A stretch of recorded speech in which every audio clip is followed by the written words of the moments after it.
The 15th seed last year, the Cleveland Cavaliers. So they finished 19-46. God damn. And I think a question a lot of Cavs fans are having right now that some may not have the answer to is, can Colin Sexton and Darius Garland work? Before you start, did you see the quote that Andre Drummond said? No. He said, with this new coach, I could be defensive player of the year. Yeah, okay. So in my opinion, I think what's happening with Cleveland right now, and before I get some backlash for this, let me explain, is the same thing that was happening in Golden State, where you have Steph Curry, you have Monte Ellis, you have two small guards, and you don't know if they can work together. Golden State eventually ended up trading Monte, and we know what Curry became. And for Cleveland, what is that? Is Sexton, does he have the higher ceiling? Is he the better player going forward? Or do you bank on Garland? Which direction do you go? That's a question mark. And in my opinion, I think you ride out this season and see what happens. Because I really don't think they're as bad as people like to think. I mean, they traded for JaVale McGee. They signed Dellavedova back. They signed Damian Dotson, who I love. They signed Thon Maker.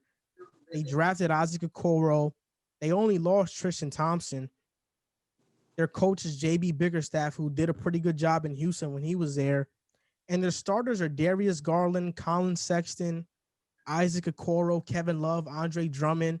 I mean, if this backcourt is what the Cavs want them to be, then it should be a very good team. And when you look at Isaac Okoro and his defensive potential, there's a lot of potential there. And then off the bench, you have Damian Dotson, Larry Nance, Dante Exum, Kevin Porter Jr., who some people are expecting him to take a jump, Cedi Osman, Dellavedova, JaVale McGee. Talent-wise, I don't think this team is as bad as people like to think they are, but I think the East is just so much better in terms like the East. Each team has a superstar talent or a star talent, or they have a bunch of very good players. I mean, we know that Andre Drummond isn't an offensive threat at all, and Kevin Love isn't what he used to be. Kevin Love is more of a spot-up shooter now. He doesn't have the strength to play in the post, so what's happening there, and he's very injury-prone. So if Kevin Love gets injured, I can easily see them being the worst team in the East. But if all of them stay healthy and granted health, I can see them finishing like 13th. I see them finishing as high as 12th, but I can see them finishing as low as 15th as well. Well, I like this team. I like the direction. I like the young guys. I think Kevin Love is eventually going to get moved off the books, but I agree with you. I think they should ride this season out. One thing I do think is in the front office's mind is Kevin Porter Jr. How good is he going to be? Because he is a two-guard playing behind Colin Sexton. So I think if he is going to be that good, I think you trade Sexton in a sense. But I do think Sexton is better than Darius Garland right now. I think moving forward, you're definitely going to find out who you're going to be riding with. But I think Colin is more of a 2 than a 1 anyways. I think he's more of a scoring. So I think Darius can be that playmaker type guy. And I think Isaac Okoro is going to be really good for this team. I think this year they're going to see a lot of growth and maturity. And it's good because this is a young team that has talent and a young coach. So they're going to get better together and they're going to gradually improve. But I don't expect them to be nothing major. I think they're going to be between the 12th and the 15th spot. And they're just going to be a lottery pick. And that's going to be good because then this draft, like we keep saying, has a lot of talent. And in that talent, then you can get Kevin Love or Andre Drummond off the books. I don't feel as good about the Cavaliers as you guys do. I think they're in a similar position to the Pistons where they have some good young talent, but like Kevin Love has got to go. He should not have stuck around this long. Andre Drummond, I feel like, doesn't fit their timeline. So although I thought they got great value for him in that deal, they should have flipped him at some point. You could get good value for Andre Drummond. So I don't know what the point of keeping him around is. They're not competing. They're not competing anytime soon. So I feel like it's just a waste to not get assets for him. And I don't think they've done a great job drafting. I don't love the young. It's not even that I don't love the young talent they've brought in. I just feel like they're drafting a lot of similar players. Like Garland and Sexton do the same thing. They're not great playmakers or defenders. They're really good scorers, but they can't be on the court at the same time together. Kevin Porter Jr., I mean, he's got a lot of raw talent, but he almost got kicked off the team. He did get kicked off the team, almost got kicked out of school at USC. And now he's here in the NBA getting a gun charge this offseason. So it's like, when is he going to grow up? When is he going to mature? This is a guy you spent a lottery pick on. Like, do your research, do your homework on the man. No, Kevin Porter was a 28th pick. I'm sorry, you're right. It was a late pick. Either way, do your And he's homework. really young. That's not a guy is that a guy you want to bring into your building after the problems that he's had? Like, I just don't love the direction of it. Isaac Okoro, I thought was a solid pick, but I don't think he's going to live up to the 5th overall pick that they took him at, especially with a guy like Obi Toppin on the board that I think has so much more potential.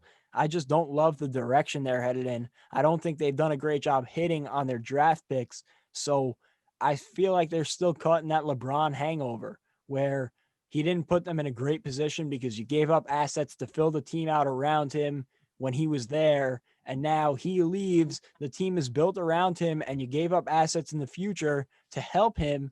And you got to scrap together the pieces to make up a team and try and rebuild.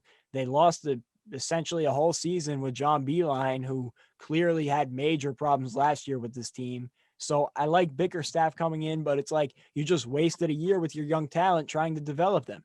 I just feel like they're a little lost as a franchise right now, and they need to do better in the draft and hit on more sure things. Like, I like Colin Sexton as a player, but he's not the superstar that they thought he was going to be.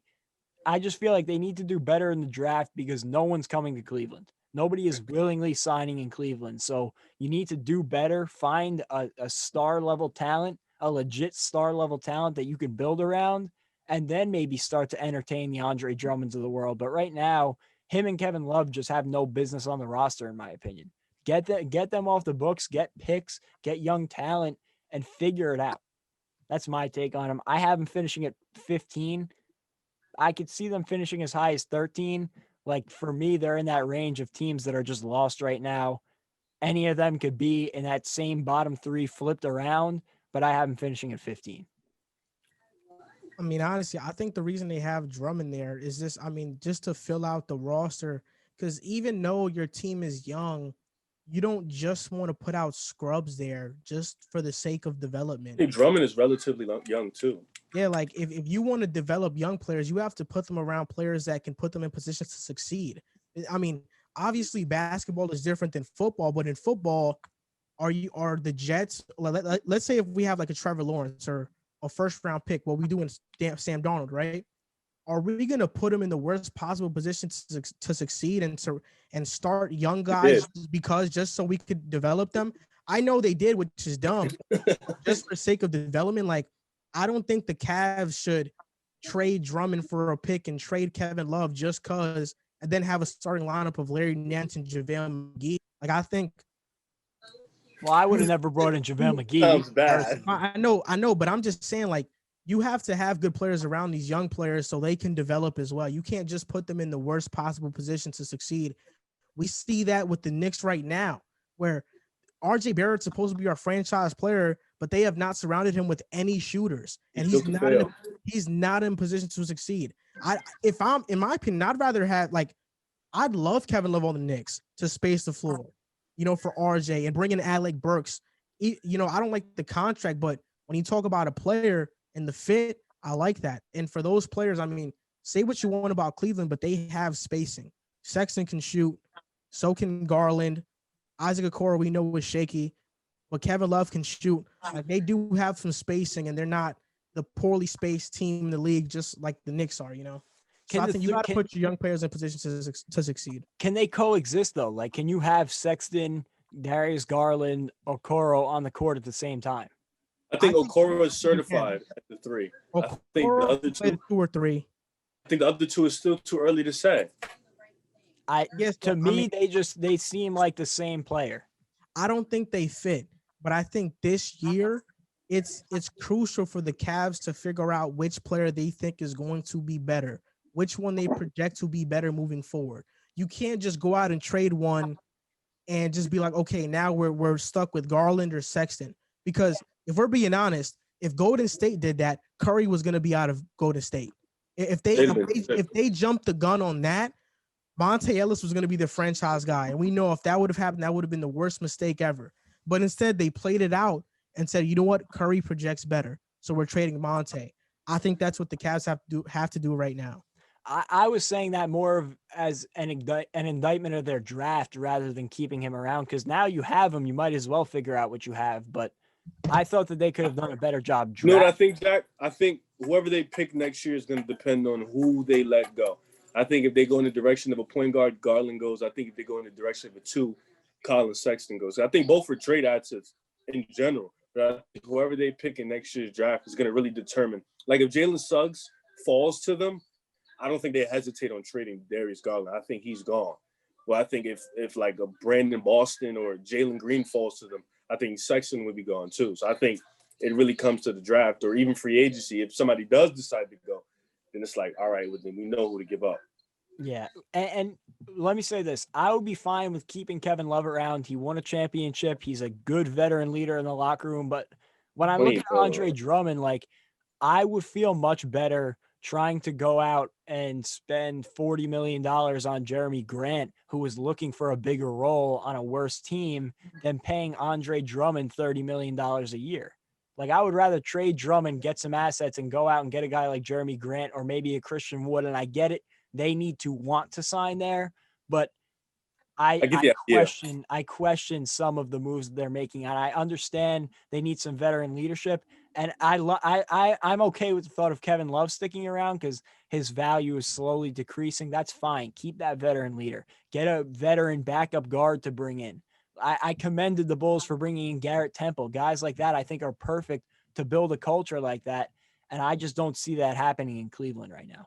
Isn't Drummond just on a 1 year though? His contract expires after this year. I think they re-signed him. I can check right now. You talk while I check.